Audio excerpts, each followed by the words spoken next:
উদ্যোক্তার চেয়ে দালালের দাম বেশি।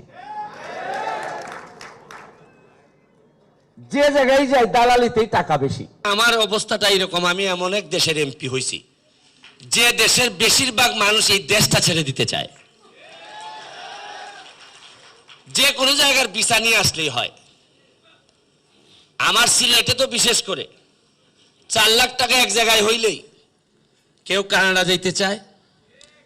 আমার কাছে যে কত সমস্যা, যে প্লিজ 11 লাখ টাকা দিছিলাম, টাকাটা তো আর ফেরত পাচ্ছি না। তো এইটা কেন বলতেছি গল্পটা জানেন?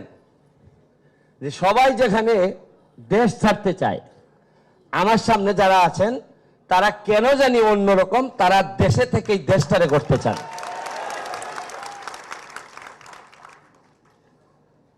আমি আরেকবার বলছিলাম এইখানে এসে আপনাদের একটা প্রোগ্রামে, যে এমন একটা দেশ যেখানে উদ্যোক্তার চেয়ে দালালের দাম বেশি।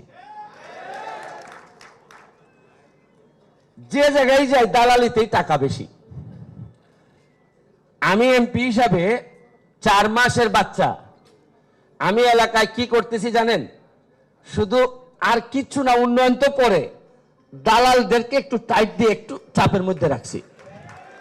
তাতে হয় কি, সাধারণরা একটু প্রমোট হয়। আপনারা যারা উদ্যোক্তা, আপনাদের প্রতি আমার সম্মানের কারণটা আর একটু বেশি। আমি কালকে রাতে 3:30টার সময় আমার এলাকা থেকে আসছি শুধু আপনাদের এখানে অ্যাটেন্ড করার জন্য। আমার কিছু লোক আছে দেখবেন নৌকায় উঠে সমুদ্র পাড়ি দিয়ে বিদেশে চলে যেতে চায়, আমাদের বঙ্গোপসাগর পাড়ি দেয়। তো ওদের কি হয়, এইরকম ভাসমান জায়গায় এরা হয়তো 1 দিন থাকে, 2 দিন থাকে, তারপর হয় সে মারা যায়, আর নাইলে সে যে দেশে যাইতে চায় ওই দেশে সে মাসখানেকের ভিতর পৌঁছায় যায়। কিন্তু আপনারা এমন একটা স্রোতে ভাসমান অবস্থায় আছেন, আপনাদের এতই সাহস, আপনারা জানি না যে কবে জায়গায় পৌঁছাবেন, তবে বেশিরভাগ সময় সমুদ্রেই থাকবেন আপনারা।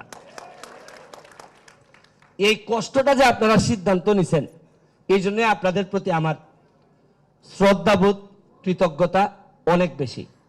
আর বাহার ভাইয়ের কথা কি বলবো শুনেন, আরো আমাদের দুঃখের বিষয় কি জানেন?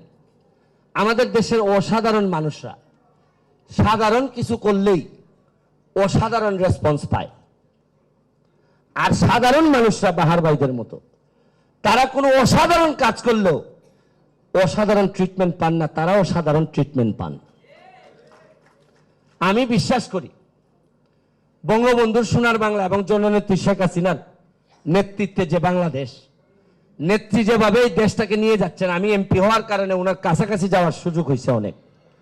আমার একটা বিশ্বাস যে এই ধরনের মানুষকে রিকগনাইজ করার জন্য যেগুলা মিশন এবং ভিশন, আমার একটা বিশ্বাস আপনারা অল্প দিনের মধ্যেই হয়তো এইভাবে চলতে থাকলে আপনারা বাংলাদেশের অর্থনৈতিক মুক্তিযোদ্ধা হিসেবে বিবেচিত হবেন, এটা আমার একটা বিশ্বাস।